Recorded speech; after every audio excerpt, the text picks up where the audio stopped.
पाहूया पुढील महत्त्वाची बातमी। दोन्ही शिवसेनेतील चिन्हाचा वाद भाजपच्या फायद्याचा। वंचितचे नेते प्रकाश आंबेडकर यांचं हे वक्तव्य आहे। सर्वोच्च न्यायालय धनुष्यबाण हे चिन्ह गोठवू शकतं। चिन्ह गोठवल्यास शिवसेना आमदार खासदार भाजपमध्ये जातील असं प्रकाश आंबेडकर म्हणतायत। सुप्रीम कोर्टामध्ये सेनेचं भांडण चाललंय। एका बाजूला एकनाथ शिंदे, दुसऱ्या बाजूला उद्धव ठाकरे आणि मधात जे आहे ते अमित शहा बसलाय अशी परिस्थिती आहे।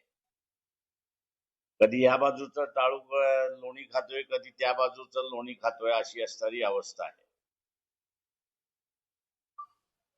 या निर्णयाचा निकाल जो कपिल सिब्बल यांच्या आर्ग्युमेंट वरनं त्या ठिकाणी दिसतोय की ऍडव्हान्टेज कोणाला, असं जर आपण बघितलं तर हा ऍडव्हान्टेज बीजेपीला आहे अशी परिस्थिती आहे। लोकशाही मराठी ऐका, पहा, जागरूक रहा।